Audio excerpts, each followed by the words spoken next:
Bienvenue à toutes et tous. Nous parlons d'une licence culte aujourd'hui, avec une narration incroyablement épique mais aussi touchante, des visuels chatoyants et un gameplay jouissif. Prenez place au coin du feu Midgardien, c'est parti pour God of War.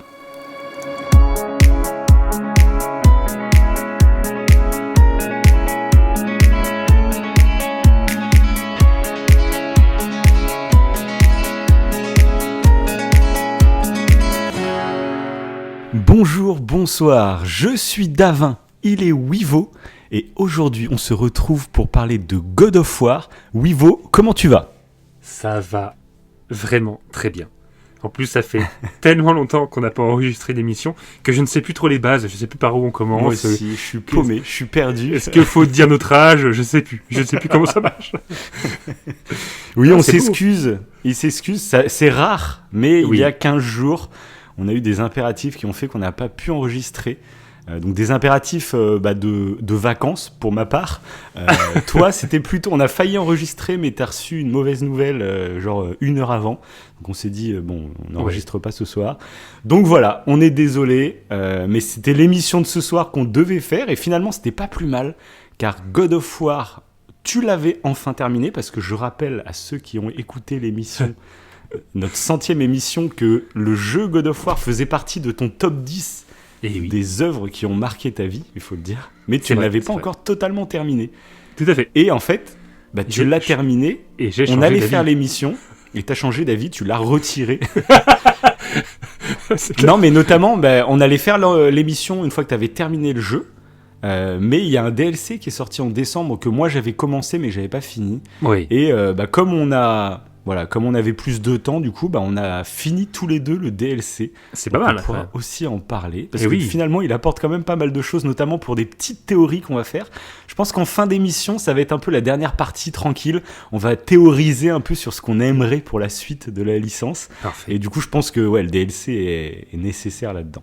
C'est magnifique. Bref, pour commencer, on va faire une mini-partie sans spoil pour vous donner envie de jouer à ce jeu.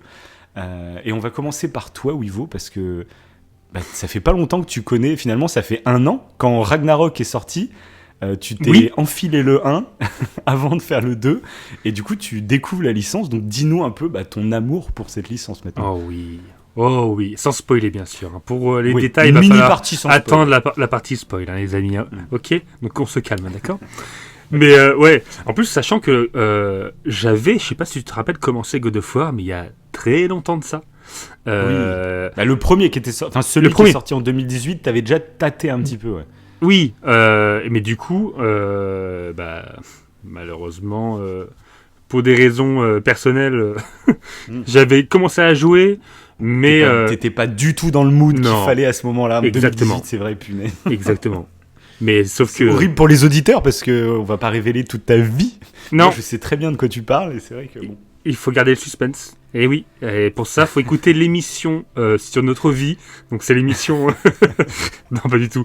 Non, mais après, du coup, c'est vrai qu'il y a des moments, on l'avait déjà dit pour des œuvres cinématographiques, qu'il y a des fois, on regarde une œuvre et c'est pas le moment en fait, et on va pas l'apprécier à sa juste valeur. Et là, j'ai pas pu y jouer de façon concrètement, j'ai pas du tout avancé dans le jeu. Et justement, j'ai joué un peu plus tard du coup, et là c'était au contraire, je pense que c'était le moment mais idéal. Là où il y a eu un moment c'était pas du tout idéal. L'autre moment c'était parfait, parce que l'âge de ma fille correspondait plus ou moins à l'âge d'Atreus. Voilà. Ouais. Et du coup pour moi déjà, un des points forts de God of War et God of War Ragnarok, c'est ça, c'est le rapport entre Kratos et Atreus, le rapport sur l'éducation. C'est une claque monumentale. Il y a des trucs à dire que je trouve super intéressants. Donc ça, rien que ça, au niveau narratif, moi ce que je trouve très intéressant, c'est que c'est vrai que direct on pense au rapport Kratos-Atreus, mais en fait c'est un jeu, c'est 2 jeux, même celui de 2018 et le Ragnarok qui est sorti. C'est 2 jeux, je trouve, qui parlent d'éducation, mais au global. En fait, tu te concentres sur tous les personnages qui composent cette histoire. Il y a toujours une histoire d'éducation qu'ils ont reçue ou alors qu'ils donnent à leurs enfants. Et ça, on va vraiment rentrer en détail là-dessus, en analyse dans la partie spoil, mais je trouve ça va être très intéressant. Voilà. Ça va être très intéressant. Kratos et Atreus, c'est bien sûr le duo, forcément, c'est ce qui te saute au visage. Mais quand tu t'intéresses à tous les petits personnages autour, tu te rends compte qu'il y a plein de trucs trop bien. Quoi. Et même d'ailleurs, même individuellement, Atreus, dans sa personnalité, et Kratos, indépendamment en fait. Kratos, c'est le nouveau Kratos. Individuellement, pareil, c'est vachement profond. Il y a, donc parce qu'il faut dire, pour ceux qui, moi je trouve très très fort ce qu'ils ont réussi à faire en termes d'écriture. Moi, c'est vraiment le point, je pense, qui revient en premier, c'est vraiment l'écriture. Je trouve que ceux qui connaissent pas du tout la licence, en fait, c'est une trilogie de jeux qui était sortie à partir de 2005, donc sur PS2, et le dernier, le 3, était sur PS3. Après, il y a eu des petits spin-offs sur PS Vita, PSP, trucs comme ça, qui sont par moments assez intéressants en plus, mais les principaux étaient sortis sur les consoles, et du coup, en fait, c'était vraiment un autre Kratos, c'était dans la mythologie grecque. En gros, l'histoire, c'était qu'il devait se bastonner avec tous les dieux de la mythologie grecque. Et Kratos, c'était un personnage un peu bourrin, un peu colérique. On était plus dans une vision un peu adolescente, j'ai envie de dire, du jeu vidéo, où on était là pour vraiment se défouler. Voilà, c'était « t'as fait du mal à ma famille, je vous défonce tous », tu vois. C'était vraiment, c'était ça, God of War. Et il y a un peu, là, avec ces deux nouveaux jeux qui sont sortis en 2018 et donc en 2022, c'est un peu le Kratos de la maturité, tu vois. Et je trouve que c'est extrêmement fort ce qu'ils ont réussi à faire. On va bien sûr en parler en partie spoil de manière beaucoup plus détaillée, mais moi, c'est vraiment ce qui me rentre dans la tête. J'en avais parlé justement dans l'émission des 100 des 10 trucs culturels qui nous ont marqués. Ouais. Je trouve que le jeu vidéo, en fait, en ce moment, c'est là qu'il y a les plus gros créatifs, je trouve. En termes de blockbuster, je trouve qu'on n'a plus ça dans le cinéma. Il n'y a plus de blockbuster aussi profond.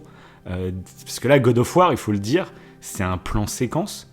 Oui, il y a ça aussi. Une performance. Alors, c'est aidé, bien sûr, c'est pas un vrai plan séquence, parce que bien sûr, c'est de la mocap, c'est des images de synthèse, c'est des jeux vidéo. Du coup. Oui, voilà. C'est plus facile que de filmer, bien entendu. Mais c'est au niveau créativité, performance. Ah oui, c'est incroyable. C'est des contraintes de ouf qui se sont imposées. Donc déjà, en termes de créativité, c'est fou, mais en termes d'écriture, c'est monumental.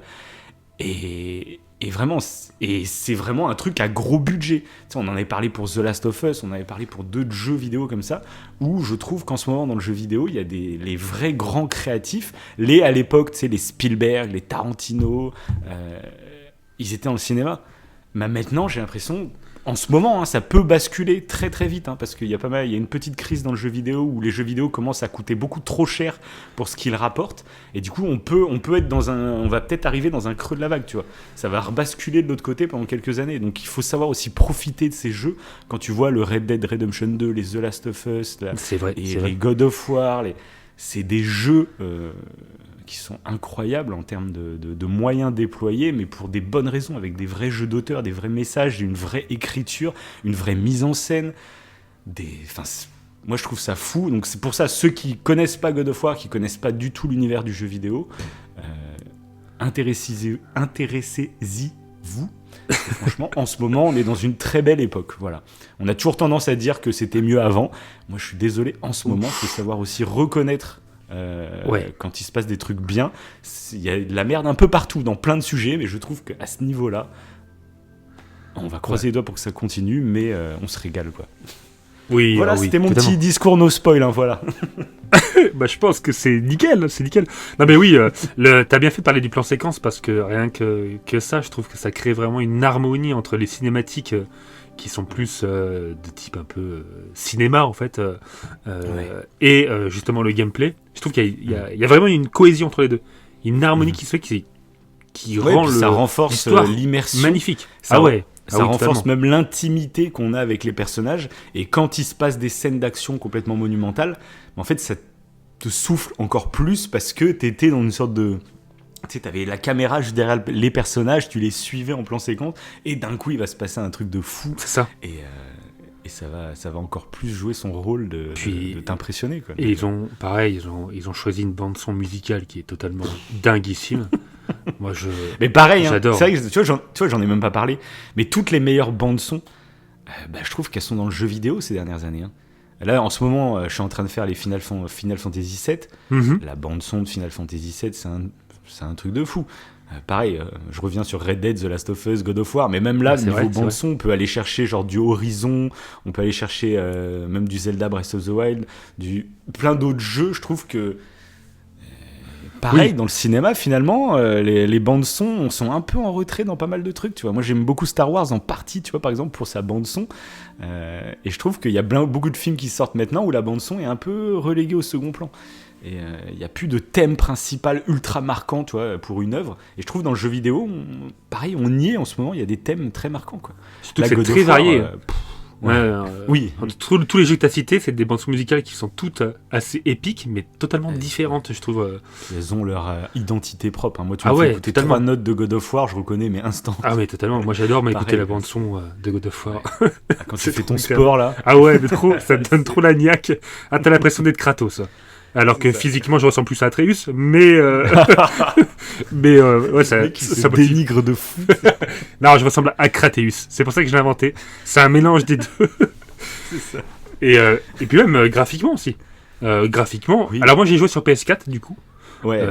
Mais même sur PS4, je trouve que franchement. Après, ce qui est cool, c'est que du coup, le fait d'avoir attendu, j'ai une télé d'une nettement meilleure qualité qu'à une époque, et du coup mais du coup franchement c'était magnifique. 4K, tu joues pas avec le HDR, etc. Parce que moi je sais qu'à l'époque du 2018, quand il était sorti, dans les tests ça revenait beaucoup que c'était un des plus beaux jeux jamais faits graphiquement.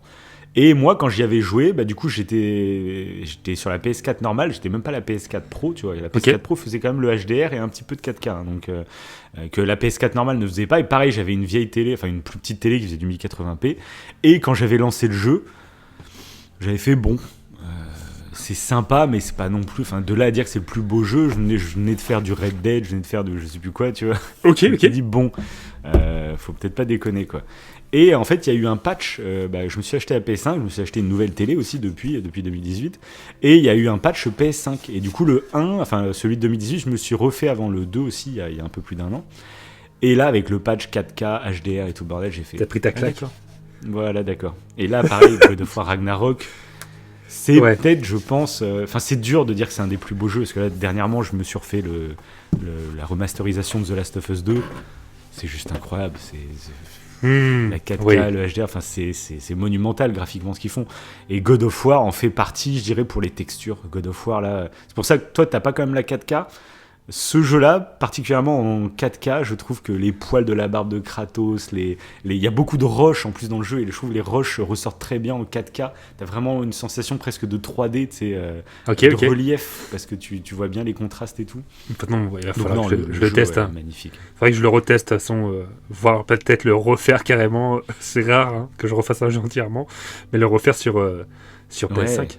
Moi, en fait, là, en refaisant Ragnarok, parce que du coup, moi, j'ai fait Ragnarok il y a 1 an, quand il est sorti à l'époque, et toi, tu faisais le 1 en même temps. Et t'as eu un peu ce petit truc de enchaîner les deux d'un coup, tu sais, ça fait beaucoup. Oui, sachant que t'as mis beaucoup plus de temps à faire le Ragnarok, et tu l'as bien... Oui, et sachant qu'en plus, je pense que peut-être une grosse différence, c'est que... alors, je sais pas si ça a pu jouer, mais les chargements étaient donc très longs. Moi, à chaque fois, c'est vrai. Et ça, je pense que par rapport à la PS5, ça doit être un confort, mais de fou. En fait, quand tu passes sur PS5, t'as pas ces chargements qui sont longs. Moi, des fois, ça me saoulait. Ça va parce qu'il y a pas mal de chargements qui sont cachés dans le jeu. Mais genre, quand tu meurs, putain, les chargements, ils sont longs. Ouais, ça, c'est chiant. Ouais, c'est vrai. Donc, là, même moi, le truc qui est assez frustrant, je trouve, sur PS5, c'est que du coup, le jeu a été développé pour les deux plateformes. Ouais. Et du coup, ils prennent en compte les chargements de la PS4. Donc, du coup, tu sais, il y a les passages où tu marches sur l'arbre monde, là, entre deux royaumes ou je sais pas quoi. Alors que tu sais, sur PS5, ils pourraient faire, t'ouvres la porte, t'es direct dans l'autre royaume. Il n'y a pas de chargement, il n'y a rien, tu vois. Et du coup, ils le font pas. Et je me suis dit, mais ce jeu, le prochain, je sais pas où il sera, du coup. Je sais pas si ça sera encore un plan séquence, j'en sais rien, tu vois. Parce que ça a l'air quand même de changer de mythologie après. Donc, est-ce qu'ils vont changer la direction artistique aussi ? Mais franchement, j'aimerais un God of War en plan séquence, mais avec que pour la PS5, où il n'y a pas de chargement, et du coup ils prennent en compte le fait qu'il n'y a pas de chargement dans la mise en scène aussi, qu'il n'y a pas de faux moments où tu sens que c'est un chargement, tu es en train de te glisser dans un mur à 2 à l'heure, sais que c'est en train de charger, tu vois. Mais je pense que ça pourrait être vraiment fou pour le coup, qui nous pondent le God of War plan séquence, mais avec aucun chargement. Là, ça pourrait être vraiment incroyable. C'est vrai que là, déjà, c'est dément. Il y a certaines scènes qui sont titanesques. C'est vrai que là, s'ils mettent les bouchées doubles exclusivement pour la PS5, ça peut être complètement dingue. Ça peut être dingue. Clair. À voir, mais ça on en reparlera dans la partie nos théories pour la suite. On va passer en partie spoil directement, parce que j'ai envie d'en parler. Il est impatient, les amis. Ouais, mais c'est frustrant, tu vois, c'est frustrant de commencer à parler du jeu, voilà. Vrai, donc pour conclure sur la partie no spoil, c'est un des jeux vidéo, toi c'est un de tes jeux vidéo favoris tout court. Ouais, non, vraiment. Ouais. Et autant pour le gameplay que pour le scénario. Plus, ouais. Le gameplay, je trouve qu'il est vraiment super intéressant. Jouissif. Ouais, c'est ça. Il y a beaucoup de choses à dire. Donc, mais bon, ouais, faites-le. Et donc on vous le conseille à fond, même si vous ne connaissez pas trop l'univers du jeu vidéo, pourquoi pas vous lancer avec celui-ci. Il y a des modes faciles, bien entendu, vous pourrez vous adapter très facilement et puis un style. Il n'y a pas besoin de connaître la licence en plus de God of War. Moi, je connaissais pas du tout la mythologie grecque, du coup, avec Kratos, quoi. Tu connaissais pas les premiers jeux qu'il y a eu avant. Et pareil, là, du coup, je sais même pas si on l'a dit, mais les deux jeux qui viennent de sortir se concentrent sur la mythologie nordique, donc tout ce qui est Odin, Thor, etc. Et donc, pareil, on retrouve un Kratos qui va devoir se confronter à ces dieux-là. On n'en dit pas plus. Bref, passons en partie spoil, et j'ai eu une petite idée pour agrémenter cette petite émission. C'est tout simplement, on va dire qu'est-ce qu'on a aimé, qu'est-ce qui fait que ces deux jeux nous ont vraiment marqué, nous ont vraiment plu, et comme ça on va se concentrer sur plusieurs domaines et on va détailler ça. Bon oui, donc, je te laisse commencer. Quelle est la chose qui t'a le plus plu dans ce jeu, dans ces deux jeux même. Ouais, j'ai commencé à les dire tout à l'heure, donc je vais continuer à étayer justement ce truc-là.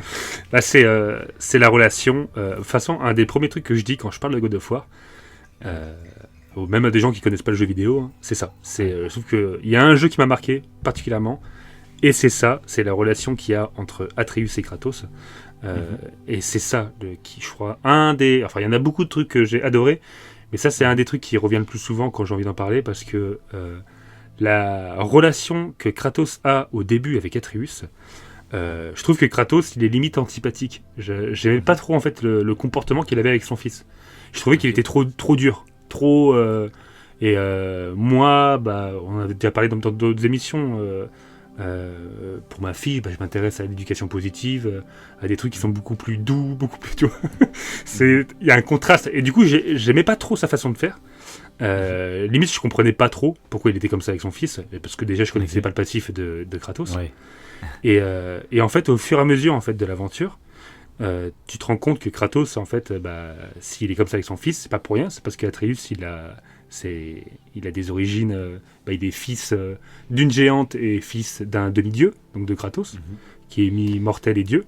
Et du coup, c'est pas pour rien, il a un enfant, il a une responsabilité d'un enfant qui a des très gros pouvoirs. Donc il n'a pas le droit à l'erreur, en fait. Si son enfant, il fait une connerie, c'est... Oui, tu vois, c'est... Et puis Kratos n'a pas été élevé dans l'amour. En plus, tout à fait. Oui, on peut rappeler, pour ceux qui connaissent pas trop l'histoire de Kratos, un peu son passif. Mais en gros, Kratos va apprendre au cours de sa vie qu'il est le fils illégitime de Zeus. Zeus qui... il y avait une prophétie qui disait qu'un de ses fils illégitimes, qui a une marque rouge, finirait par le tuer. Oui, Deimos, du coup, qui s'avère... Donc, il va aller tuer ce fils avec cette marque, et c'est Deimos. Et Deimos s'avère être le frère de Kratos. Et Deimos avait une marque rouge, sauf que Kratos se fera un tatouage rouge en hommage, justement, à son frère. Et c'est lui qui ira tuer Zeus. Donc, la prophétie est auto-réalisatrice, tu vois. Ouais. Et d'ailleurs, une petite anecdote qui est assez marrante, c'est que le frère de Kratos s'appelle Deimos. Kratos s'appelle Kratos. Ça veut dire Deimos et Kratos, c'est le pouvoir au peuple, et Démokratos, démocratie. Voilà, ça vient de là. C'est la petite anecdote. Oh, ok, vas-y. Le petit tips que je vous donne, vous glisserez ça lors d'un petit repas de famille. Et du coup, voilà, donc Kratos, il a été élevé avec les Spartes, donc il a été enlevé à sa famille des gamins, il a été élevé à la dure, tu vois. C'est ça aussi. Mais tout à fait. C'est que ça existe et ça existait beaucoup plus encore avant. On était élevé comme un soldat. Du coup, il n'y avait pas d'amour, il n'y avait pas de place pour l'amour, il n'y avait que de la place pour la guerre, etc. Et lui va être un grand chef de guerre qui va en vouloir toujours plus, qui va même pactiser avec le diable, qui est Hadès dans la mythologie grecque. Sauf qu'Hadès va attiser sa haine, sa colère pour en faire son petit chien-chien. Et du coup, Kratos, même tellement aveuglé par sa haine, sa fureur, son envie de sang, il va raser un village avec son armée et il va se rendre compte a posteriori qu'en fait il a massacré sa femme et sa fille et du coup c'était un piège que Hadès lui avait fait pour lui enlever vraiment toute part d'humanité, pour qu'il soit encore plus terrifiant pour les autres. Là il y avait une part d'humanité qu'il raccrochait encore à l'humanité justement. Et là en faisant ça, Kratos a tué lui-même sa femme et sa fille. Ça va vraiment devenir et du coup Kratos, en découvrant tout ça, va finir par vouloir se venger, et c'est ce qui va mener toute la trilogie où il va vouloir tuer tout le monde. Ouais. En plus l'histoire elle est dingue parce qu'il va même vouloir se suicider, de ce que j'ai vu, mais sauf que ça ne va pas marcher. Il va être ressuscité par les dieux, donc on voit qu'il est tourmenté, mais clairement par tout son passé. Tu m'étonnes, en même temps parce qu'a priori, donc moi j'ai pas fait de toute façon toute la trilogie. J'ai regardé bien sûr des vidéos qui expliquent un peu toute l'histoire. J'ai commencé récemment le 3, même toi tu as testé un petit peu le 3 là, pour tester, voir un peu ce que ça donne niveau gameplay, tout ça.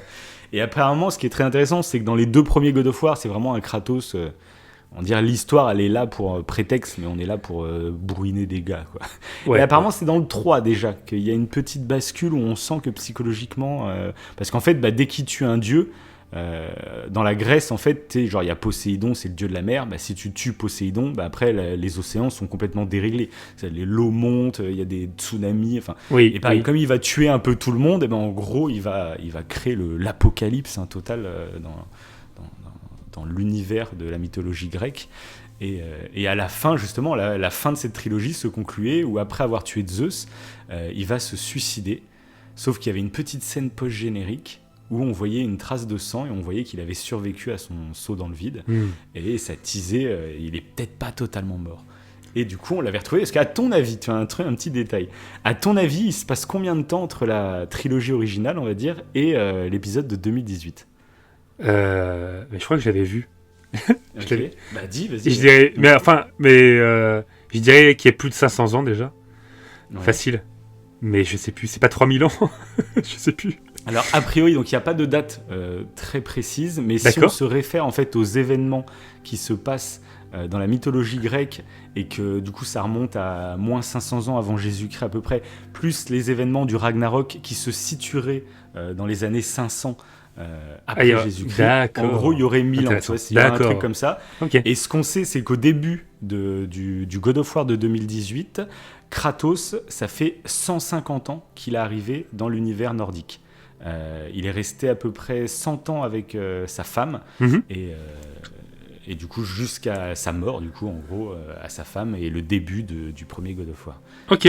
C'est petites informations que je ne savais pas. C'est en regardant une vidéo sur YouTube, c'est vrai que j'y avais même pas pensé en fait, mais c'est très intéressant de voir ça parce que c'est un semi-dieu, donc il n'a pas la même durée de vie qu'un humain normal, bien sûr.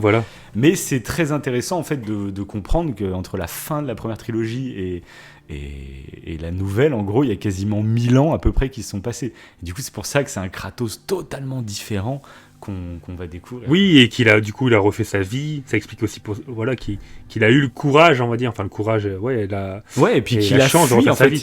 Il a quand même fait créer le chaos dans un univers. C'est un Kratos qu'on retrouve un peu au lieu d'affronter qui il a été. C'est un Kratos qui camoufle ce qu'il a été, qui l'enterre en fait. C'est comme c'est l'âme du chaos, tu vois, il les avait cachés, il les avait pas ressortis, c'est son passé, ça existe. Il n'assume pas ce qu'il a fait, il veut même pas y penser, tu vois, il veut l'éviter, et c'est ce qui crée tout ce début du premier God of War, et sa relation aussi avec Atreus, parce que je pense que c'est sa mère qui devait être très présente pour Atreus. T'as l'impression que Kratos, il était très loin d'Atreus avant la mort de sa mère. Oui, aussi. Après, tu te dis, en plus, quand tu sais du coup son passif, et que là, du coup, sa femme, Faye, donc c'est Faye, hein, il est pas prêt, quoi. Oui, il est pas prêt en fait. Non, qui est du coup la mère aussi d'Atreus. Je pense que pour lui, ça doit être ultra difficile.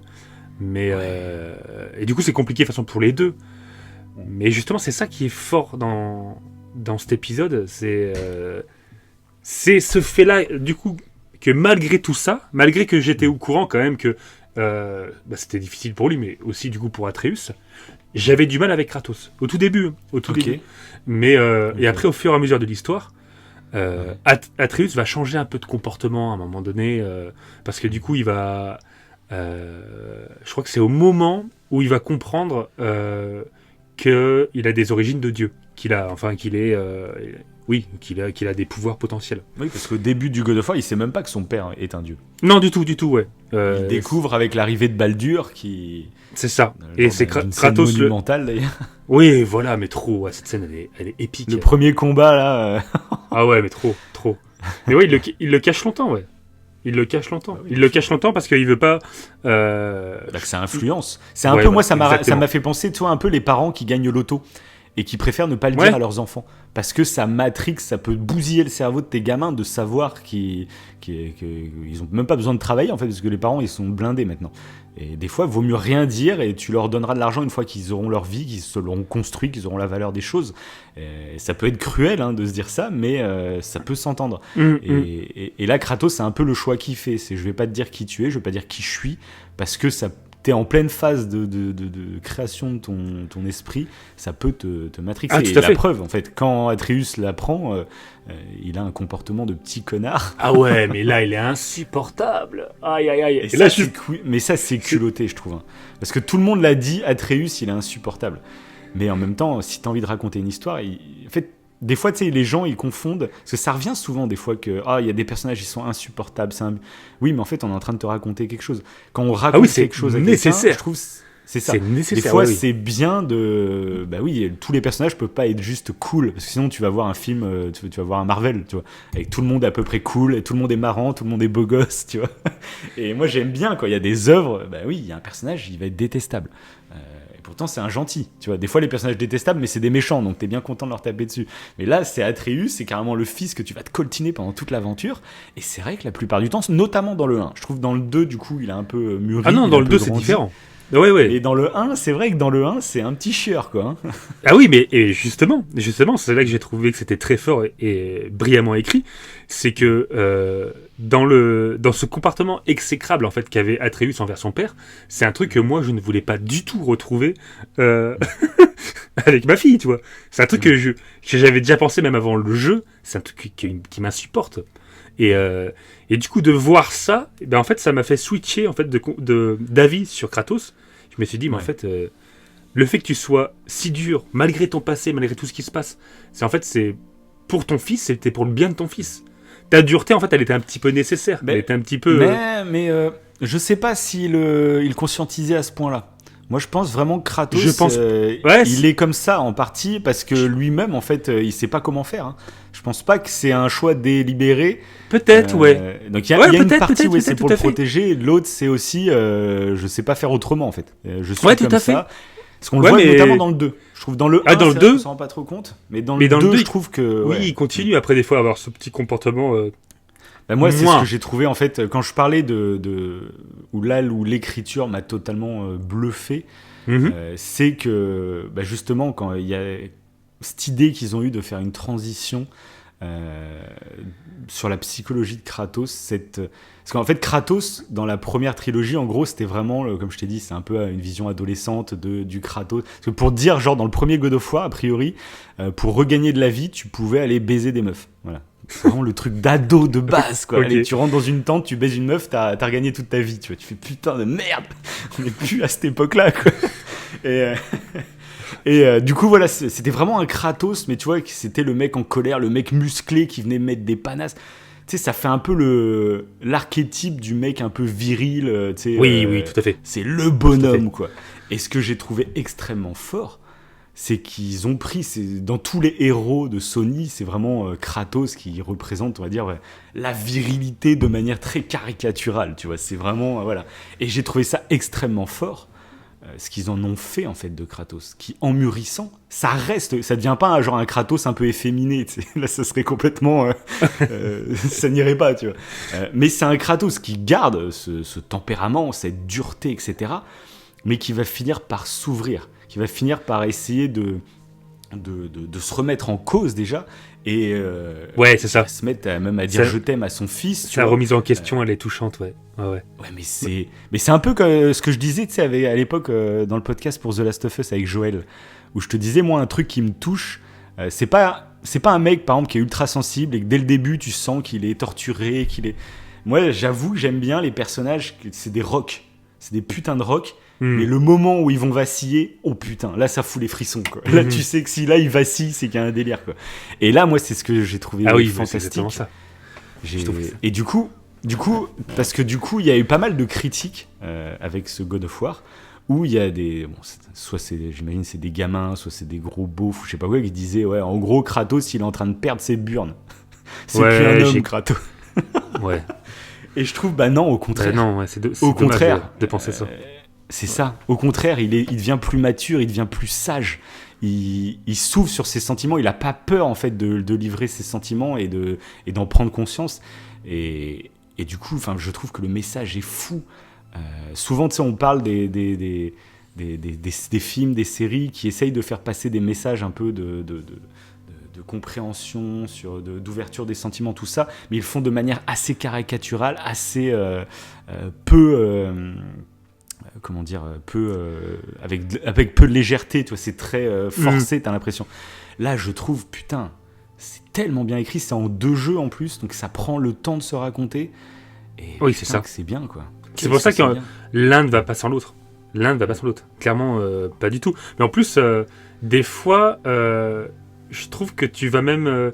dans le 1, à chaque fois, là où je doutais un petit peu du comportement de Kratos par rapport à Atreus, et après que je trouvais que du coup c'était légitime, mais même moi je trouve des fois pour l'éducation, c'est pour ça que je trouve que ce jeu m'a marqué, c'est des fois en tant que parent t'as l'impression de je sais pas, d'être trop dur pour ton enfant, parce que tu veux mettre des règles, mais t'as l'impression que du coup c'est limite tu t'attristes ton enfant, j'exagère un petit peu, mais voilà, t'as l'impression que c'est difficile d'être trop dur. Et je trouve qu'à travers Kratos et Atreus, on te montre limite que non et que c'est nécessaire en fait. J'ai trouvé ça assez pertinent.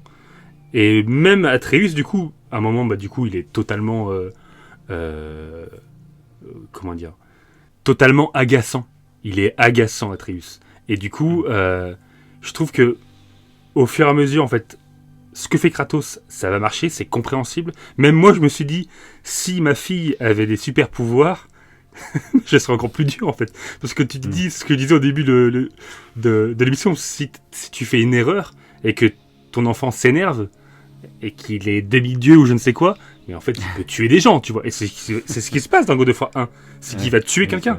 Il va tuer un des fils de Thor. Et d'ailleurs, ça a une putain d'importance pour la suite de l'histoire. Et je trouve que c'est tellement fort. C'est tellement fort. Et plus tard, dans God of War Ragnarok, quand Atreus a grandi, encore une fois, j'ai retrouvé des similitudes avec ma fille. Là, pour le coup, il est beaucoup plus grand que ma fille actuellement. Mais entre-temps, en recherche d'indépendance, en recherche c'est ça, ouais. Il fait plus adolescent. Là où il était enfant dans le premier, là, dans le second, il est adolescent. Et du coup, il s'émancipe. Et d'ailleurs, Kratos a du mal, en fait, à l'accepter. Il a du mal à accepter que Atreus prenne un peu ses ailes. Et ça, je trouve ça tellement touchant. Ce moment où forcément, tous les il parents veut tenir. Oui, tout à fait. Il a du mal à lui faire confiance. Pendant qu'ils sont plus petits, t'es en train de prier pour le moment où ils vont enfin devenir autonomes. Et une fois qu'ils deviennent autonomes, t'en vas pas trop loin du berceau quand même. Mais oui. Mais en plus, c'est fort. C'est fort parce que dans le premier, Atreus, tu sais que il croit bien faire, il croit savoir faire, mais il fait mal. Et il est encore trop jeune, il est encore trop immature. Et sauf que là, dans Ragnarok, quand il fait des choix, tu commences à te dire, mais peut-être qu'en fait, il a raison, en fait.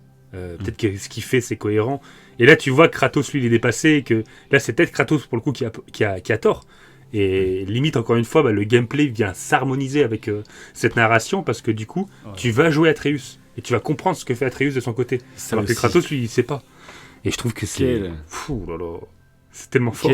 Quel délire dans Ragnarok quand tu commences à prendre Atreus et que limite ça fait bizarre en fait, c'est de quitter Kratos. Tu sais, tu pars avec Atreus et puis carrément tu changes de monde, tu sais, tu vas dans un autre monde et oh putain, il y a plus Kratos pour nous protéger. C'est clair. Et ça les sent. Scènes, Ça les sent au scènes, niveau c'est du quand gameplay. Atreus il revient discrètement et d'un coup il ouvre une porte et t'as Kratos qui l'attend. C'est clair. Parce qu'un truc qu'il faut dire quand même aussi, les mecs sont un respect total que j'ai pour eux, c'est que en fait la licence commençait à s'essouffler avec le temps, avec les épisodes, c'était un peu toujours le même gameplay finalement, même si ça s'étoffait, même si ça s'améliorait, ça commençait à tourner en rond, et ils ont eu un peu les coronesses de changer totalement la vision de la licence, hein. Concrètement, t'as vu, c'est pas du tout le même gameplay, Pas du tout.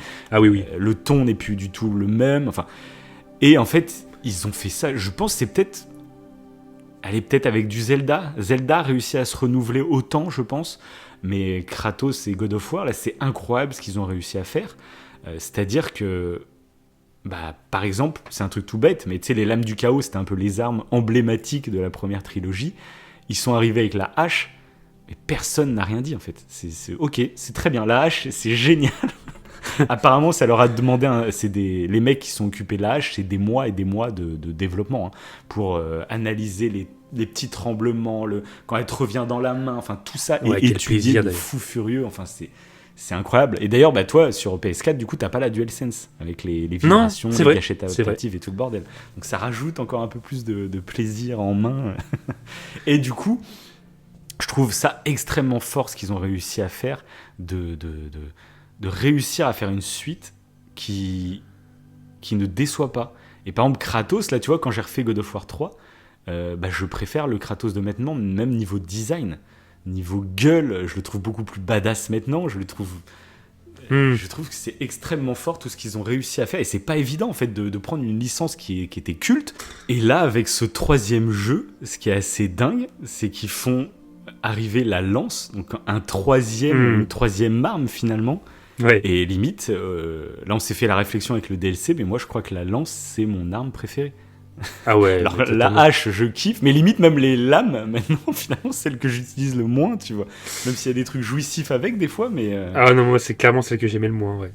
Même quand je devais les utiliser, quand on était dans des mondes, justement, de glace, je me disais, merde, je vais devoir utiliser les...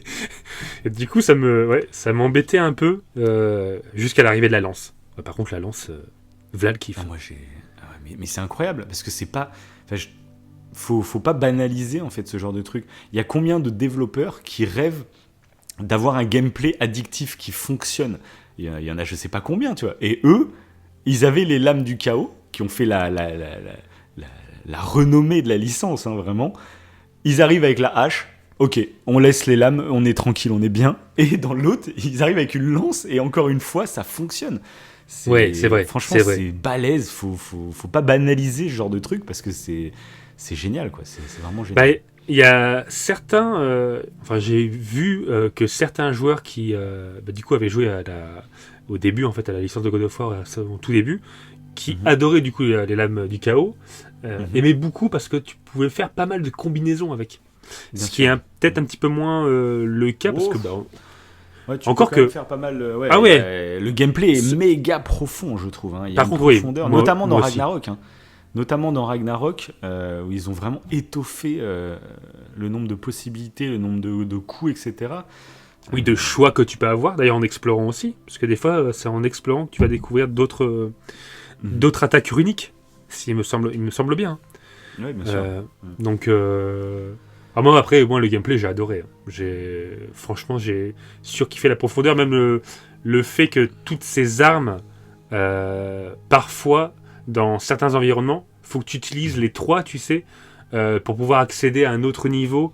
T'as comme une forme d'énigme que tu dois résoudre avec les armes que tu as en main, avec ton environnement. Ça sert, c'est vrai qu'en plus, ce qui est très intéressant avec ces armes qui ont des capacités différentes, c'est que ça sert, en plus du combat, bien sûr, qui est une part très importante du jeu, ça sert justement à la résolution d'énigmes, à l'exploration. C'est ultra intelligent. Que le même gameplay serve pour 2 phases de gameplay totalement différentes. Déjà, je trouve que c'est très très fort. Mais bref, parlons pas tout de suite du gameplay, on va continuer sur la narration, parce que sinon on va s'éparpiller dans tous les sens. Et revenons un peu, recentrons un petit peu le débat autour du premier point que tu soulevais, et du coup la relation Kratos-Atreus, et notamment donc l'éducation. Et je voudrais revenir du coup sur un truc que j'ai dit en partie non spoil, le fait que au-delà de la relation Kratos-Atreus, le jeu au global en fait nous présente plein de formes d'éducation, plein de personnages qui ont reçu ou qui donnent des éducations, et je vous invite à aller voir plein de vidéos analyses, parce que là on va vous en parler, mais il y a des mecs qui développent des vidéos entières sur un personnage, et avec des détails de fou furieux que tu n'avais même pas fait gaffe. Et il y a plusieurs personnages où je ne vais pas tous vous les raconter, mais je vais raconter certains que j'ai beaucoup aimé leur développement. Et notamment, pour commencer, on peut faire l'histoire de Baldur un peu. Tout à fait. L'histoire de Baldur, c'est une putain d'histoire d'éducation de fou. C'est la fille, c'est le fils, c'est la fille. C'est le fils de Freya et d'Odin. Et Odin va recevoir une prophétie qui va dire que Baldur aura une mort inutile. C'est-à-dire que Baldur, il va mourir et sa mort n'aura aucun impact. C'est vraiment une mort qui va servir à rien. D'ailleurs, et du coup, Freya, ce qui est un peu le cas dans la vraie mythologie nordique, Baldur est tué par Loki, mais de façon complètement absurde.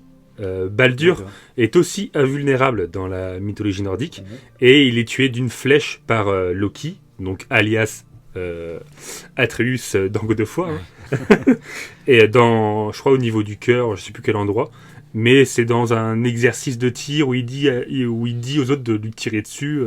C'est un peu une mise en scène. Donc pour dire que dans la mythologie nordique, ce côté-là est plutôt vrai. Donc quand Odin dit ça, du coup, je trouve que c'est fascinant par rapport au personnage, parce qu'en fait, Freya, du coup, une fois qu'elle est au courant de cette prophétie, elle va lui jeter un sort pour le protéger. Sauf que ce sort va se révéler finalement être une malédiction, parce qu'en fait il est quasiment immortel, il ressent plus la douleur, il va faire plein d'expériences. Il y a Mimir qui en raconte de temps en temps. Par exemple, il va demander, je crois que c'est à des Valkyries, de lui envoyer plein de flèches dans le corps, et il va en recevoir presque 500 je crois, avant de dire là il est obligé de céder parce que ça devient trop lourd, toutes les flèches sur son corps, mais sinon il sent rien, quoi. Et du coup en fait ça va le construire totalement mentalement. Et ça, je trouve ça trop intéressant, parce que ça peut parler de l'éducation des parents qui veulent être surprotecteurs avec leurs enfants, et qui finalement en fait les cloisonnent de la réalité et des dangers, par exemple, et c'est des enfants qui ne seront pas préparés à tout ça. Et là, Baldur en fait devient un psychopathe, parce qu'en plus c'est la définition des psychopathes qui n'ont pas d'empathie, qui n'ont pas de sentiments. Là, à cause de ce sort, il ressent rien. C'est qu'une coquille vide, il sent pas le froid, il sent pas le chaud, il sent pas les caresses, mais il sent pas les piqûres, et du coup c'est comme si ta vie n'a plus aucun intérêt, et du coup c'est pour ça qu'il devient un psychopathe, parce qu'il est plutôt décrit comme un dieu bienveillant en fait avant tout ça. C'était un mec plutôt gentil, alors on sait pas comment il était, du coup nous on le connaît pas, on le découvre comme ce psychopathe dès le début de God of War de 2018, et je trouve ça passionnant en fait de voir à quel point psychologiquement il a vrillé à cause de ce sort, et c'est Freya elle-même qu'en est la responsable, et elle sait pas comment elle peut pas l'annuler en fait, ce sort. Donc je trouve ça génial. Ouais, surtout qu'en plus elle est bloquée par Odin à Midgard, du coup elle peut même pas suivre son fils partout où il va, et d'ailleurs Baldur en veut terriblement à Freya, oui. et jusqu'à sa mort, qui du coup s'il se fait tuer par Kratos. J'étais en train de réfléchir s'il se fait tuer par Atreus ou Kratos, mais c'est par Kratos, et cette scène elle est terrible aussi. Il défonce le cou là. Ah ouais, puis la Freya qui crie et tout. D'ailleurs Freya, personnage que je surkiffe, c'est personnage pour moi badass, féminin, qui fait que j'adore aussi God of War. C'est grâce à Freya.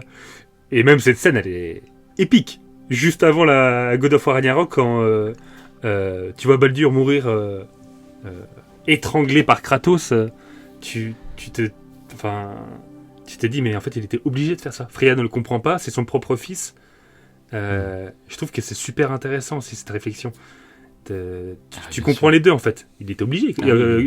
Et Kratos sinon aurait dû laisser Baldur tuer Freya pour ne pas tuer le fils de Freya. Enfin, je trouve que c'est cette scène. Et puis même son fils était condamné à l'avance en fait, parce que psychologiquement il était perdu. Oui. Baldur, il était fini en fait psychologiquement. Et même même lui en fait, c'est pas qu'il souhaitait la mort, mais en fait il apprécie même plus la vie. Donc limite, Freya peut pas le comprendre parce qu'en plus elle se sent responsable de ce qui est devenu son fils. Donc c'est aussi intéressant aussi, c'est un peu le côté des parents où leur fils fait un crime horrible ou un truc comme ça. Et comment, imagine là ta fille un jour elle fait un truc atroce, comment tu réagis psychologiquement? Forcément tu te sens responsable de fou. Enfin je trouve que ça soulève tellement d'interrogations, tellement de questions. Exactement, mais justement en fait quand en débutant God of War Ragnarok, là où du coup tu vois qu'Atreus commence en fait quand il s'énerve à se transformer en animal. D'ailleurs niveau gameplay j'adore ce moment où tu diriges un ours je crois, un loup la première fois que tu joues. Et ben justement un ours, tu te bats contre un ours, tu te bats contre un ours. Oui. Et tu te rends compte que c'est la première fois que tu le contrôles, c'est peut-être un loup, je sais plus. Mais tu te bats contre Atreus et justement, en fait ça rejoint ce que tu dis là. C'est qu'à ce moment-là, en fait, de l'épisode, je me suis dit, attends, il y a une prophétie comme quoi Atreus devrait normalement tuer son père.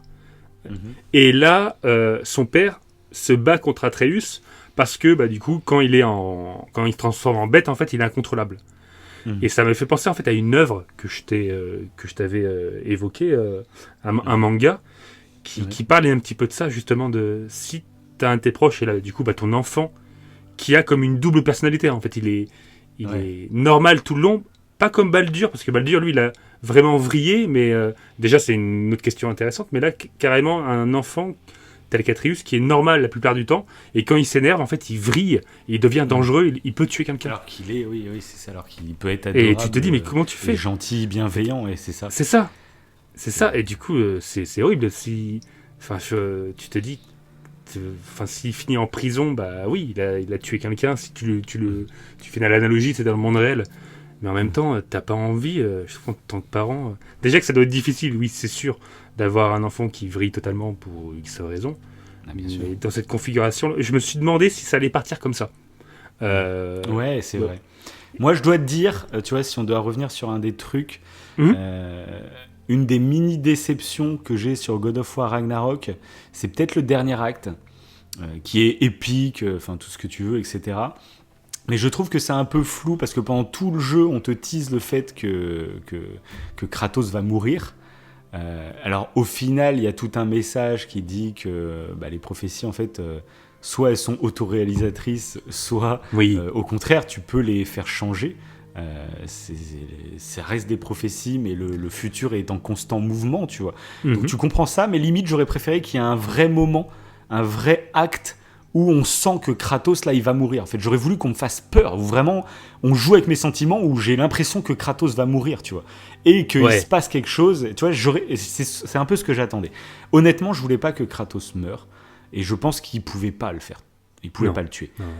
Parce que pour la suite des choses, Kratos c'est beaucoup trop important. Alors oui, c'est la licence God of War et on peut imaginer genre un jeu avec Atreus ou je sais pas quoi, pourquoi pas.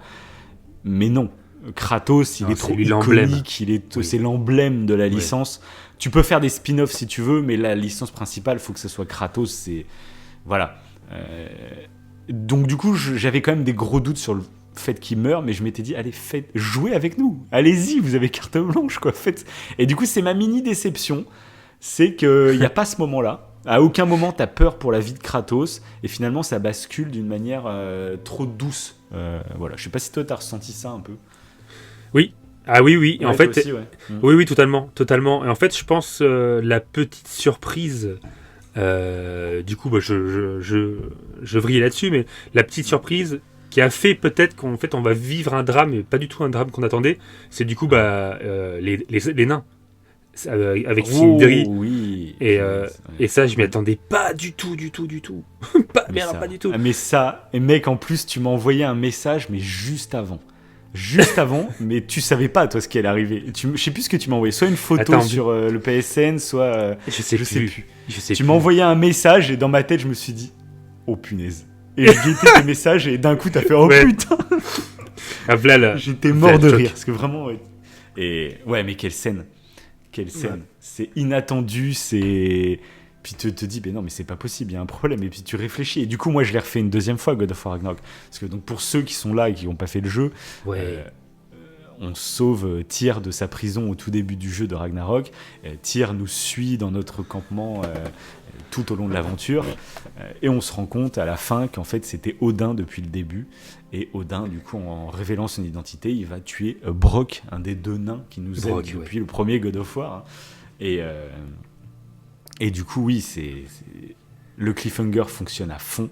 Ah, mais je pense qu'on est peu à avoir deviné, franchement, parce que je l'ai fait du coup. Et en plus, c'est ça que j'adore, c'est que je l'ai fait une deuxième fois, le jeu.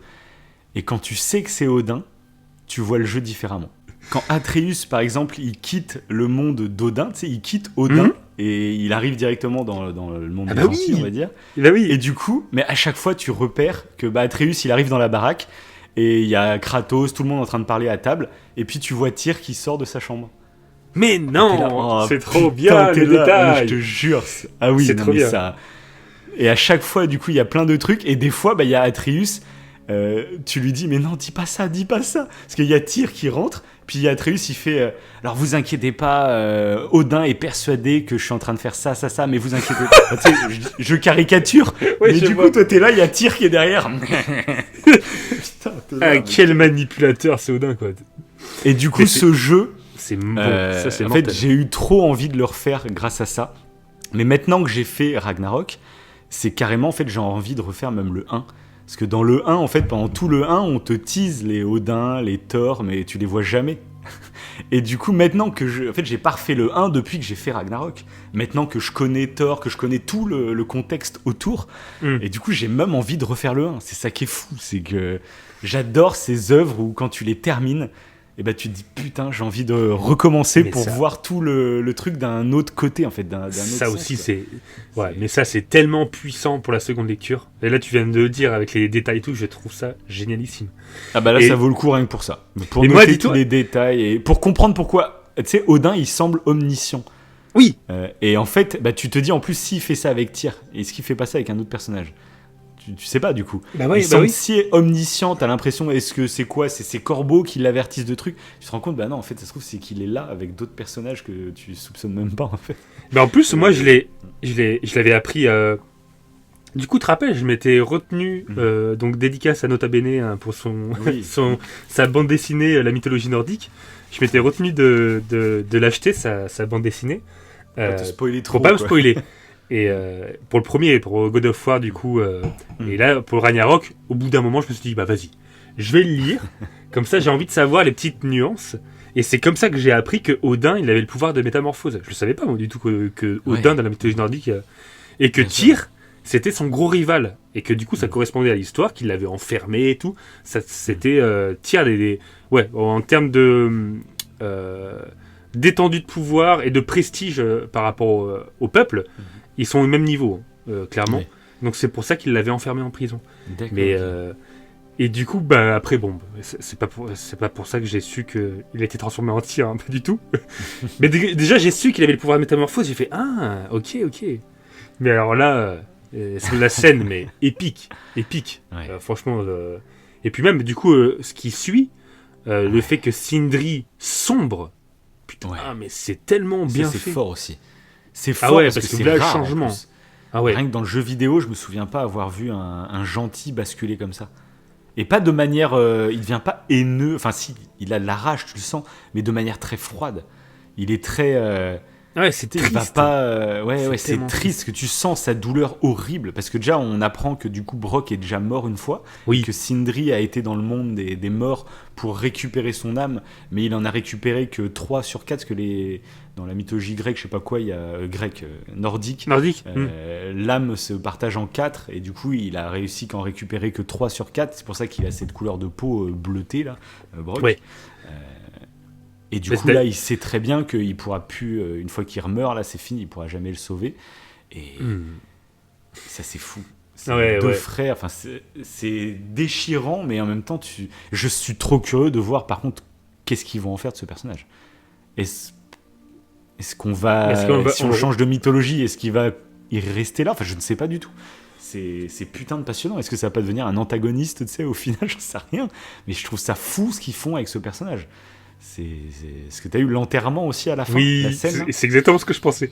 Ouais, l'enterrement. Moi, je pensais, quand j'ai vu qu'il y avait l'enterrement pour Brock, je me disais, oh, allez, ça va être la petite happy end où ça va être très triste, mais Sindri, finalement, va réapparaître pour dire que... Ouais, alors que déjà, il est pas là. Il veut faire son deuil ou je sais pas quoi. Et en il fait, est pas là quand t'arrives. Il vient après, tu sais. Et en fait, de pas du tout. manière, et tu sens qu'il est toujours... Et tu sais que là, c'est la dernière scène. Tu sais qu'il n'y aura pas d'autres scènes derrière. Donc le personnage, tu vas le laisser comme ça. Tu vois. Et puis il disparaît en plus, ouais. Après, il disparaît. D'ailleurs, ça, c'est un détail, mais quand j'avais commencé God of War et que du coup, les nains avaient de la magie, moi qui est habitué à l'univers de Tolkien, ça me faisait un peu bizarre. Mais dans la mythologie nordique, les nains ont effectivement de la magie. Ils pratiquent la magie, donc c'est tout à fait normal et cohérent. Mais du coup, ça m'avait fait bizarre. Parce que du coup, c'est pour ça qu'ils se téléportent partout, tout le long, tu sais, du jeu. Okay. Et d'ailleurs, tout le long, limite, Sindri est plus joyeux et cordial que Brock. C'est vrai, Brock est un râleur. Très marrant. Hein. Mais parce que là, c'est la voix d'un mec dans les Simpsons, d'ailleurs, Brock. C'est pas Mo ou un truc comme ça, peut-être, ouais. Parce que la VF, on peut en parler aussi de la VF. Ouais, Alors, VF, apparemment, la VO est exceptionnelle. La VO, apparemment, est exceptionnelle. Par exemple, le mec qui fait Kratos, c'est le mec, je sais pas si tu te rappelles, dans Stargate, le métis avec une sorte de symbole sur le front. Ah, le Goa'uld. C'est un Goa'uld. Je sais plus, je crois que c'est ça. Je sais pas quoi. En gros, c'est lui, c'est cet acteur qui fait Kratos. Mais donc moi je l'ai vraiment pas fait en VO, parce que comme je vous le dis souvent pour les jeux vidéo, j'avoue que si la VF est disponible, je préfère aller vers la VF parce que c'est plus agréable quand tu joues. Mais des fois j'aime beaucoup qu'on me force à faire de la VO, genre Red Dead, etc. Parce que je trouve que la VO du coup des fois... Après là on est dans la mythologie grecque et tout, bon. Mais comme un Red Dead où tu dois t'immerger dans un open world, etc. Tu vas te faire insulter. J'ai dit quoi ? T'as dit grec. Tu vas te faire insulter. J'en ai marre de dire grec, j'en ai marre.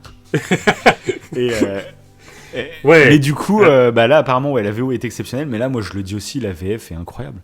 Oui, VF, puis là, apparaître, personnellement, moi je suis pas bilingue, donc je pense que même si c'était en VO STFR, tu sais, ça m'aurait pas plu parce que je trouve que ce qui fait aussi la force quand même du jeu au niveau de la narration, même d'ailleurs par exemple au niveau de Sindri et Brock et d'autres personnages, c'est quand tu te balades en fait simplement et qu'il y a des dialogues, même d'ailleurs le nombre de dialogues. Mais c'est fou, c'est incroyable. Surréaliste. C'est incroyable. Curieux de savoir parce on parle souvent justement de Red Dead où tu sais chaque PNJ a un acteur qui le joue et donc ces lignes de texte c'est incroyable.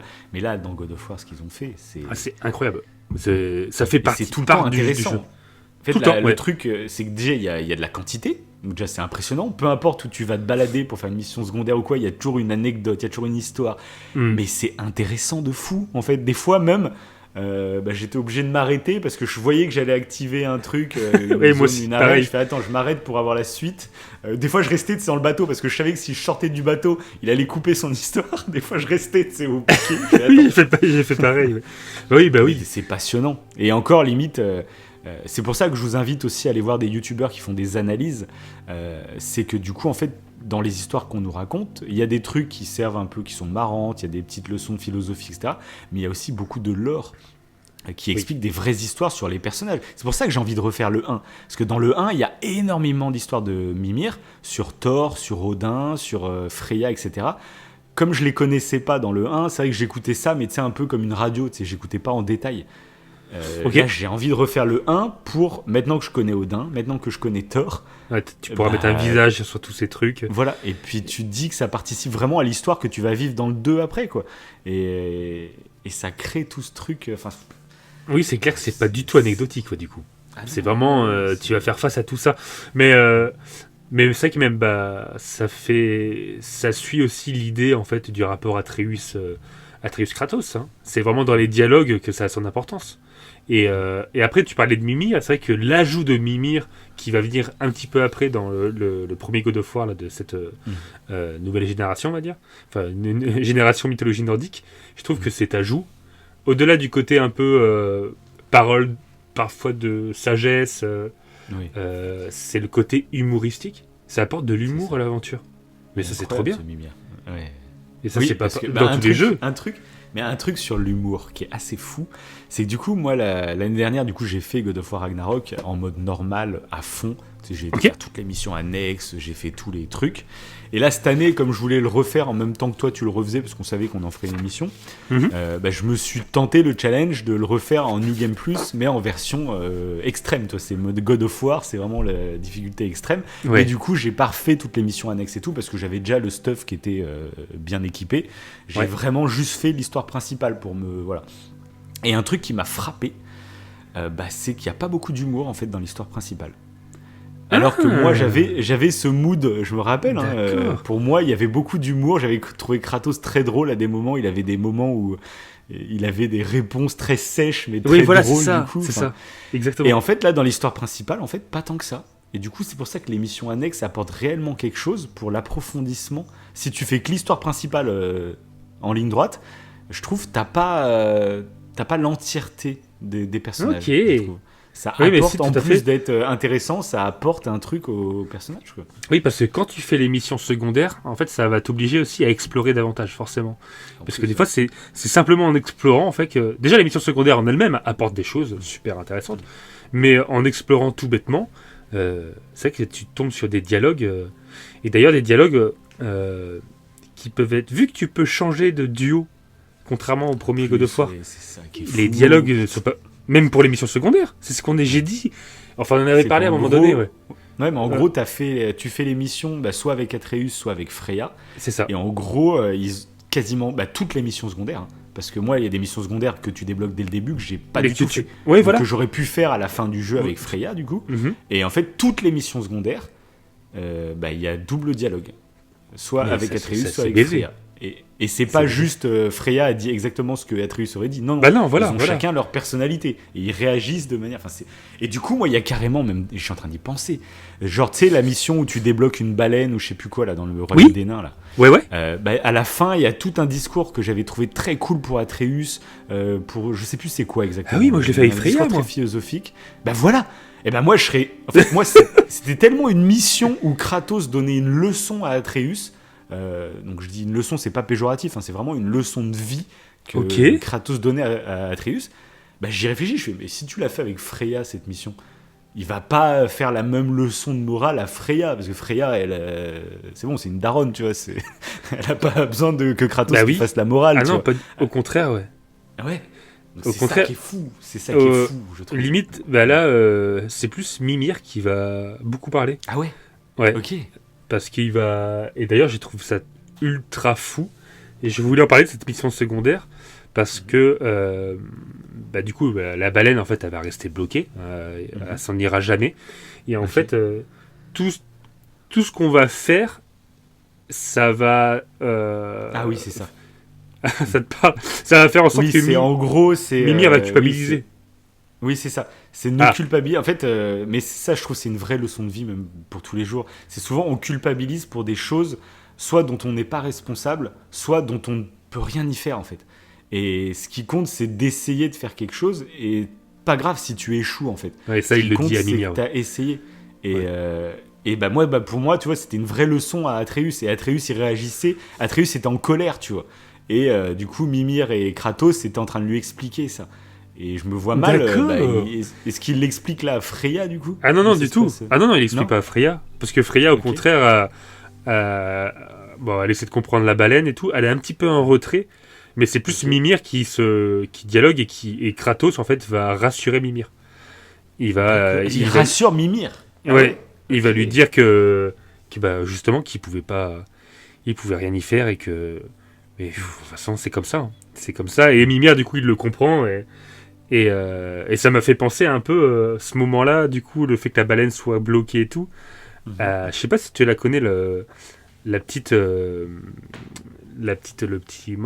conte, c'est même pas un petit conte, mais où si t'accroches un éléphanteau à un petit arbre, du coup, au début, vu que c'est un arbuste, mais que l'éléphant est tout petit, il peut pas se détacher.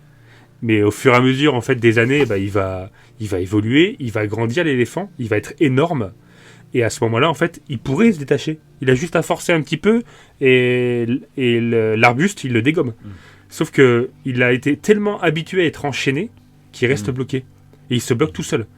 Et ça, c'est un biais que même nous, en tant qu'humains, on a. C'est dans notre enfance, on revient de l'éducation. Si on a appris, même tout seul, à croire qu'on était incapable de faire quelque chose pendant X temps, bah plus tard, on s'en croira incapable. Alors qu'en fait, ça se trouve, on l'est. Et la baleine, du coup, elle est bloquée. Alors qu'elle pourrait se barrer, la baleine. Elle est bloquée. Et du coup, Mimir s'en veut de ça. Mais j'ai trouvé que cette mission secondaire, elle était folle. Parce qu'ils se sont réappropriés cette histoire de l'éléphant en faisant une histoire avec la baleine, avec Mimir et tout. Et j'ai trouvé que c'était génial. Génial. Mais ça, faut le dire aussi, c'est que dans le jeu, toutes les missions secondaires... il y a des réflexions, il y a des... Ouais. Alors, il y a juste les missions secondaires, donc toi, je crois que tu les as même pas fait. C'est les défis à Meuf Pélagne. Ah ouais, non, je l'ai pas fait. Chiant à faire. Je l'ai fait, moi, pour histoire de dire, je le fais, mais voilà. Contrairement, par exemple, tu vois, au Berserker, que j'ai trouvé très intéressant à faire. Oh là là, les Berserkers. Même si c'est que du gameplay, mais je trouve que c'est très intéressant, c'est qu'il y a des missions secondaires, c'est du full gameplay. Mais du coup, le gameplay est tellement riche, que c'est vraiment passionnant à faire, je trouve. Et il y a des missions qui sont full narratives, finalement. Là, tu vois, la mission de la baleine, donc il y a du gameplay, bien sûr, mais il y a vraiment une histoire derrière, il y a vraiment un truc qui mérite d'être vécu. Je trouve qu'il y a un mixte de tout ça. Enfin, franchement, ce Ragnarok, il est... que ce soit en termes d'histoire principale où ça bouge dans tous les sens, l'histoire est vraiment cool à suivre, plus les missions secondaires qui sont super bien écrites, parce que c'est ça qui m'impressionne le plus, c'est que c'est intéressant, il n'y a pas un moment où je me suis dit, bon là, ils étirent. Je sais pas, c'est rare quand même, il y a souvent dans des jeux, tu dis, bon là, c'est une mission, elle est là, c'est de la quête FedEx, histoire de dire, là non, toutes les missions sont intéressantes. Et puis t'as des surprises, oui. C'est ça, et puis comme c'est intéressant, bah, t'as envie de faire les autres parce que tu te dis bah, ça va être intéressant. Et du coup, c'est un cercle vertueux. Ah ouais, totalement. C'est à saluer. Hein. Mais même, même juste pour le Lord. Pour le Lord, pardon. Le lore. Le Lord, oui. Lord. Lord, c'est Game of Thrones, Lord, je sais pas quoi. Lord Voldemort. C'est ça. Parce que ça me fait penser à une mission secondaire avec une elfe archiviste, je sais pas si tu l'as fait, qui gardait une bibliothèque. Oui, exact. Oui. Et pareil, en fait, je voulais en apprendre plus sur les elfes. Cette guéguerre qu'il y a entre les elfes blancs, les elfes noirs, savoir en fait ce qui se passe, le pourquoi du comment, parce que dans le premier, justement, God of War, c'est très manichéen, la guéguerre. Exact. Enfin, du point de vue d'Atreus, c'est très manichéen. Ouais, et après, au fur et à mesure... Kratos le dit. Même si Kratos, oui, dans le lui, 1, il dit. Il fait nous... c'est plus nuancé. Ouais, il fait, voilà, il fait nous, on arrive à un moment T... on n'a pas à juger ceux qui font le bien et ceux qui font le mal. Et ça, j'adore. Et il dit nous, on toujours à sa doit manière. Faire notre mission, voilà. C'est ça qu'il faut. Toujours à sa manière, le mec il te fait une réflexion qui est juste et tout à fait vraie quoi. En une phrase, une punchline qui fait qu'il nuance tout. Ouais, mais c'est ça qui est fort. Moi, à plein de moments dans le jeu, en fait, je me suis dit putain, c'est intelligent. Ah oui, totalement. Ses réflexions, elles sont pertinentes à chaque fois, je trouve. Ah ouais. Pour nuancer justement ce qui se passe, dont là. Mais justement, moi je voulais en apprendre plus. T'as l'impression que. Et on sait pas trop, j'ai pas trop. Je sais pas trop le pourquoi du comment, vraiment de la guéguerre. Mais c'est ça le but. C'est un peu ce qu'on retrouve un peu dans The Last of Us 2 aussi.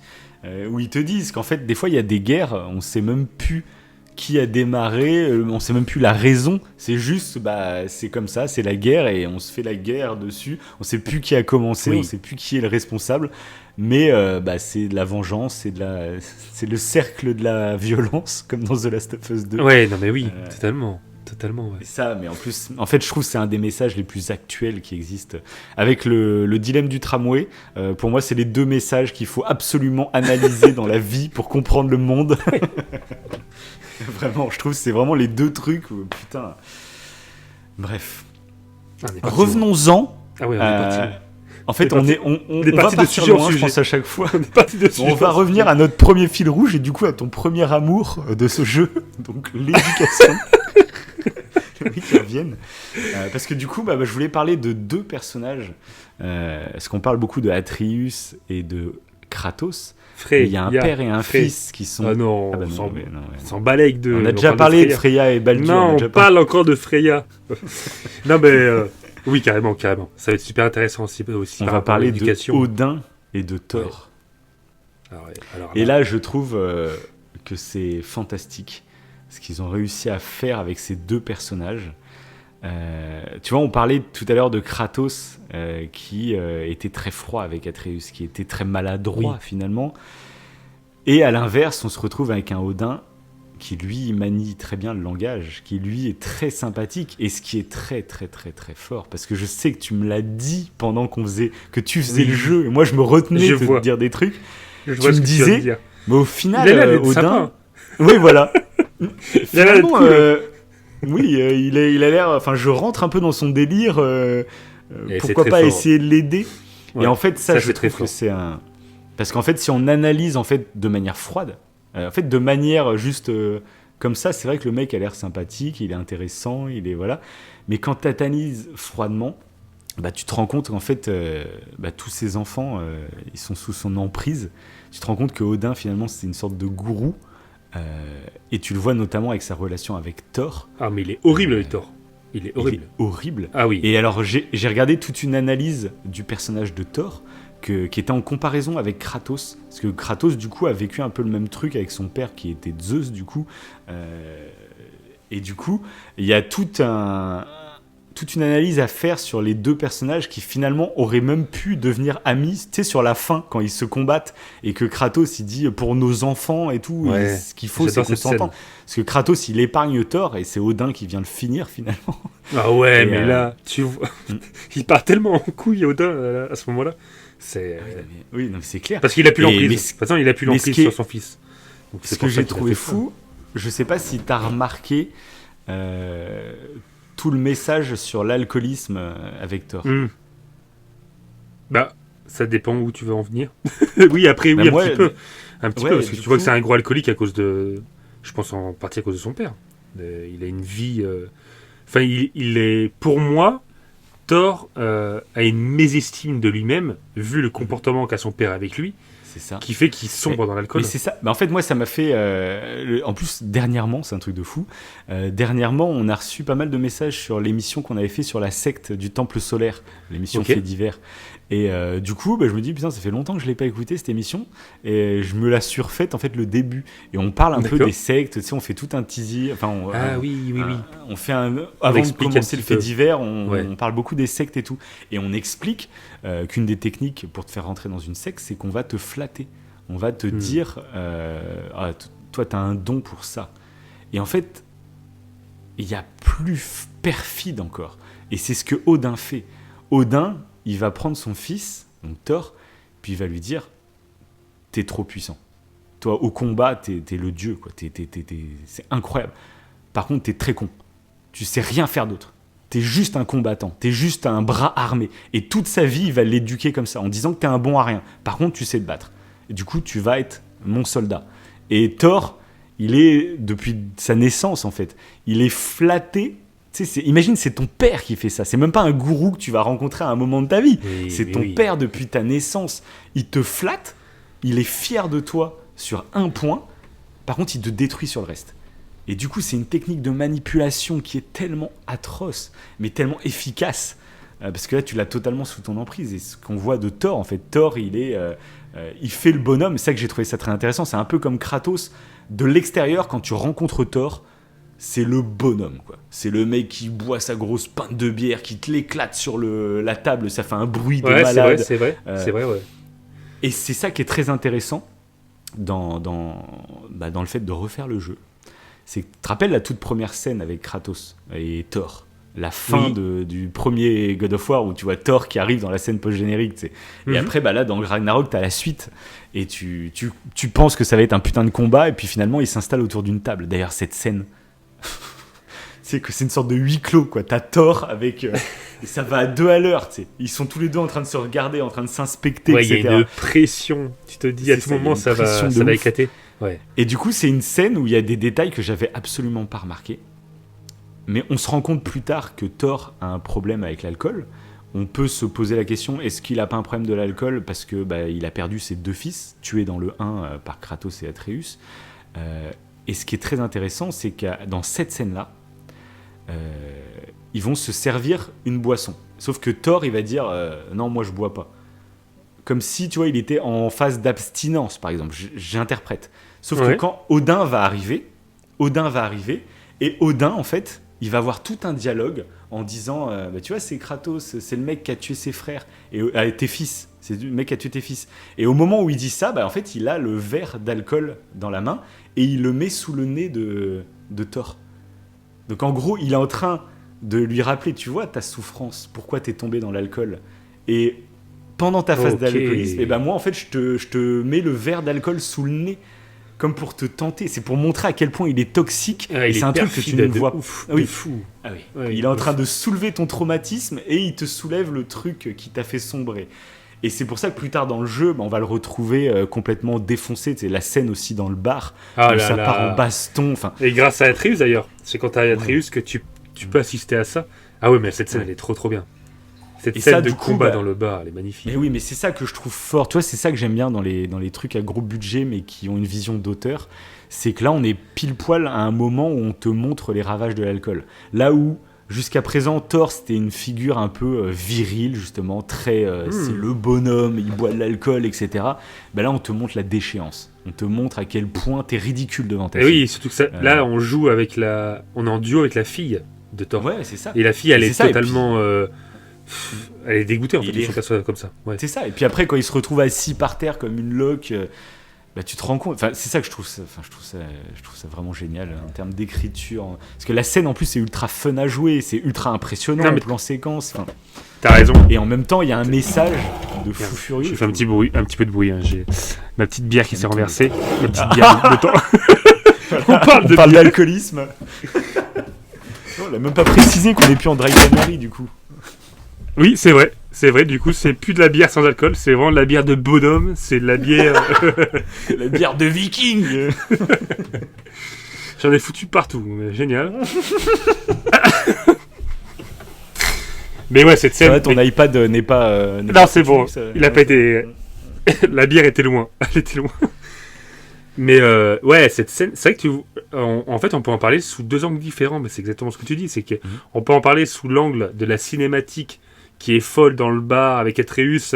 Ça part à un moment en tir à l'arc en mode FPS, on tire des flèches en hauteur, en combat à main nue. J'adore ces scènes-là d'ailleurs. Il y a tellement de... Là, on part sur des gameplays totalement différents. La scène est épique juste pour ça. Mais t'as ce truc de fond où justement, comme tu dis, Thor, il est totalement dévasté. Et avec le point de vue de sa fille, tu vois à quel point en fait il a pris en fait il a plongé dans l'alcool parce que sûrement ses fils sont morts, mais du coup là c'est sa fille qui est en train d'en pâtir. En fait c'est ça, en plus. Son dernier enfant qui est encore là, empathie de ça, c'est souvent le problème de l'alcool de toute façon. C'est que t'entraînes, des autres malheureusement. C'est puissant de parler de ça parce qu'en plus dans la mythologie nordique justement Thor est réputé pour être un bon vivant qui boit beaucoup. Sauf que dans la mythologie nordique, c'est pas traité comme un problème, c'est traité comme un trait de personnalité, tu vois. Et c'est ça que je trouve très intéressant, c'est qu'il y a des traits de personnalité qui des fois rentrent un peu dans l'inconscient populaire et du coup créent des mauvaises habitudes. Et il y a des gens, j'en suis persuadé, qui boivent en partie parce qu'ils ont l'impression que ça leur donne un côté viril, ça leur donne un côté c'est moi l'homme de la maison, serre-moi ma bière, tu vois, il y a un délire comme ça. Et je trouve ça très fort que dans un jeu justement ils remettent un peu en cause tout ça, tous ces trucs qui sont complètement cons de virilisme imagé et idéalisé pour des raisons complètement débiles, tu vois. Et je trouve ça très très fort. Et du coup tu te rends compte que Thor et Kratos aurait pu devenir amis. Et d'ailleurs, c'est quand Odin se rend compte qu'il est en train de perdre Thor sous son emprise, il le tue. Ça. Il en a rien à foutre, quoi. Il en a rien à battre. Et c'est là que tu te rends compte que Odin, il est très méchant. Il paraît gentil et tout. Et c'est ce qu'on fait souvent. Un truc, c'est une leçon que moi, j'ai toujours un peu en tête pour me méfier de certaines personnes. C'est que souvent... on te dit si la personne elle parle pas très bien, si la personne est un peu maladroite et tout, fais gaffe, fais attention. Et en fait des fois souvent c'est l'inverse, une personne qui justement parle trop bien, que quand elle parle t'as envie de l'écouter parce qu'on dirait un puits de science, t'es limite admiratif tellement il parle bien, tellement en fait c'est peut-être de ces personnes là qu'il faut se méfier aussi un petit peu. Parce que si elle parle aussi bien, en fait, c'est qu'il y a une raison, c'est pas inné, tu vois. Et du coup, les personnes qui parlent des fois le mieux, qui savent le mieux s'exprimer, qui savent bien faire les tournures de phrases, qui savent bien te prendre en empathie, bah, tu te dis, est-ce que c'est pas travaillé ? Est-ce que c'est naturel ou est-ce que c'est travaillé ? Et du coup, tu vois, ça rejoint totalement, tu vois Thor, tu vois Kratos, t'as l'impression que c'est des mecs qui font des erreurs, et ils font des erreurs, alors que Odin semble parfait, quasiment, t'as l'impression qu'il est très intelligent, et que chaque décision qu'il a prise, bah, y a une vraie explication très sensée derrière ce qu'il fait, sauf que tu te rends compte que Odin, bah, c'est l'enculé du groupe, quoi. Alors que Thor et Kratos, qui sont très maladroits, qui ont fait énormément de conneries, qui ont blessé leurs proches, qui ont perdu des proches, bah, ils le font pas par méchanceté, tu vois, ils le font juste par maladresse souvent, ou même parce qu'ils ont été éduqués d'une certaine façon, D'ailleurs, je trouve ça ultra intéressant comme message, quoi. La grosse différence entre Odin, d'ailleurs, Kratos et Thor, c'est l'empathie. En fait, on a l'impression que Kratos et Thor, de prime abord, ils ont pas d'empathie. Tellement ils sont durs à cuire, tellement ils ont ce côté. Alors qu'en fait, si, ils en ont tellement qu'ils en souffrent, en fait, les deux. Et c'est pas le cas d'Odin. Odin, il paraît empathique, il fait semblant d'être empathique envers Atreus. C'est pour ça qu'à un moment donné, moi j'ai cru que peut-être, c'est quand même le dieu omniscient, peut-être qu'il... Et des fois, je me suis même dit, c'est ce que je me suis dit, il manipule peut-être les gens, il est connu pour ça, de toute façon Mimir en parlait. Mais pour la bonne cause. Pour la bonne cause, voilà. La fameuse théorie du complot positif. Ouais, voilà, c'est ça. Peut-être qu'en fait, derrière ça, peut-être qu'il est prêt à tuer, à faire du mal, mais parce qu'il sait que derrière, ça sera pour un monde meilleur. Et jusqu'à la fin, il va le dire en plus. À la toute fin, juste avant de mourir, il va en parler. Mais un truc, mais d'ailleurs, un truc que j'ai trouvé incroyablement fort, c'est est-ce que t'as pas eu la petite frustration de dire, tu sais, la petite faille là, où il dit qu'il y a tout le savoir du monde, oui, dans de cette pas savoir, faille, etc. De pas savoir. Si, si, clairement. Mais en fait, je trouve ça trop malin, parce que c'est aussi un truc de secte, ça. C'est de te promettre la vérité, qui n'existe pas en fait, parce que la vérité des sectes, de trucs comme ça, tu sais, c'est totalement inventé, mais c'est la carotte en fait qu'on te tient, et du coup en fait ton cerveau il est totalement biaisé. Tu vas annihiler, on va dire, toutes les red flags qui te disent fais attention, c'est pas bien vers où tu vas, parce que en fait ton regard il est totalement tourné vers le truc incroyable, tu vois. Et c'est exactement cette faille, c'est ça. On te dit clairement, hein, derrière, il y a vraiment tous les secrets de l'humanité, de l'univers. Il y a tout, il y a la vérité qui se cache derrière cette faille. Hein, vas-y. Et du coup, même nous, en tant que joueurs, égoïstement, on aimerait bien, c'est-à-dire, il y a quoi, c'est quoi la vérité en fait?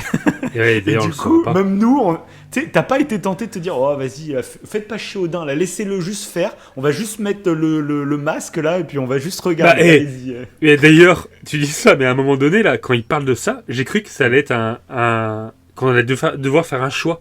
À un moment donné, Kratos, il dit à Atreus, je te fais confiance. Choisis. Je me suis dit, merde, on va devoir faire un choix. Non, choisissez pour moi, parce que là, je vais tuer tout le monde. Et du coup, non, il n'y a pas de choix. Hein. Mais c'est vrai que je me suis posé la question. Je me suis dit, putain, ça se trouve, on va devoir choisir. Et j'avais le doute. Je trouve ça trop fort. Après, il était vraiment, au moment où Odin parle mal à Thor, la façon dont il parle à Thor, là, j'ai changé d'avis sur Odin. Et du coup, jusqu'à la fin, je me suis dit, bon, le mec, il a totalement vrillé, en fait. Donc, je pense qu'il y a plus ce côté complotiste bienveillant. Mais bon. Ouais, mais après, est-ce que c'est pas genre un Dumbledore ? Toi, moi, je me suis dit aussi jusqu'à la fin. Est-ce que c'est pas un mec qui est animé pour le bien commun et qui est totalement... qui n'a aucune empathie pour les humains qui l'entourent ? Parce qu'il a une cause beaucoup plus grande derrière. Oui, c'est vrai. Ça peut être une possibilité. Un peu à la Dumbledore, tu vois. Ouais, totalement. Il faudra qu'on finisse notre série sur Harry Potter, d'ailleurs, parce que j'ai trop envie d'en parler. Parce que il y a tellement de gens qui n'ont pas vu ça chez Dumbledore et qui le prennent pour un gentil Dumbledore. Et c'est un gentil, mais d'une certaine façon. Mais bref, et Odin, jusqu'à la fin, finalement. Oui, mais c'est un bienveillant dilemme du tramway. C'est qu'il va choisir. Mais on n'en sait rien. On n'a pas Dumbledore plutôt, on va dire. Dumbledore. Si tu prends cet exemple-là, ça fait un petit peu ça. Ouais, il choisit pas le proche, il va choisir la ville entière, quoi. Le proche, il est prêt à le tuer, ça fait un petit peu ça. Mais là, c'est pareil un peu, finalement, même jusqu'à la fin pour Odin. On prend un chemin où il a vraiment un manque d'empathie totale, même pour son fils, etc. Donc, on termine l'histoire en se disant, c'était bien un connard. Mais au final, si tu prends du recul, s'il avait une cause encore plus noble que sa propre famille, peut-être qu'il était sur le bon chemin aussi. Il disait, on n'en sait rien au final, tu vois. C'est pas le chemin que ça a pris, mais ça aurait peut-être pu être ça, tu vois.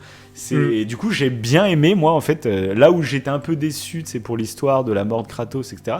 J'ai beaucoup aimé la fin, qui nous laisse sur cette frustration, cette fameuse faille qu'on essaye de retrouver depuis le début. Tout le jeu, c'est un peu, tu sais, le MacGuffin de Atreus, c'est l'objet qu'on veut aller découvrir pendant tout le jeu. Finalement, on n'aura aucune réponse, mais des fois, je trouve que c'est mieux parce qu'il n'y a pas, de toute façon. Oui, voilà, il y a pas de... quoi ils auraient donné quoi comme réponse? Les secrets de l'humanité. On va le savoir dans un jeu vidéo. Dans God of War, on va le savoir. Oui, ça n'aurait eu aucun intérêt, c'est mieux, et du coup, j'ai trouvé... Mais je suis tombé d'ailleurs sur un truc intéressant, c'est que il y a une analyse sur Odin, encore une fois. Alors peut-être que tu allais le soulever, mais du fait que Odin, il est mortel. Comme, en fait, d'ailleurs, c'est une grosse différence entre les dieux grecs et les dieux nordiques. Les dieux grecs, ils sont immortels, alors que les dieux nordiques, ils sont mortels. Bon, ils sont immortels, alors dans Kratos, il les tue quand même. Hein, mais... Oui, il les tue. Après, ils peuvent... Après, je sais pas, dans la version de Kratos... ils peuvent se faire tuer, peut-être, mais après, ils sont immortels... D'ailleurs, attends, juste 2 secondes. Petit encart. Dans God of War 3, t'as été jusqu'à tuer Poséidon? Non, non. Ah, t'y es pas encore? Parce que c'est... Oui, donc t'as fait vraiment... j'ai fait le début, et j'ai fait les titans, et... j'ai continue un tout petit... Continue encore un petit peu, parce qu'un truc qui est trop génial, je trouve, quand tu tues Poséidon, tu tues Poséidon en lui enfonçant tes pouces dans les yeux. Et pour enfoncer tes pouces dans les yeux, il faut que tu appuies sur les 2 joysticks. Voilà, c'est un détail tout con, mais je trouve ça trop marrant. C'est bien bourrin, quoi. Tu vois ses yeux bien explosés.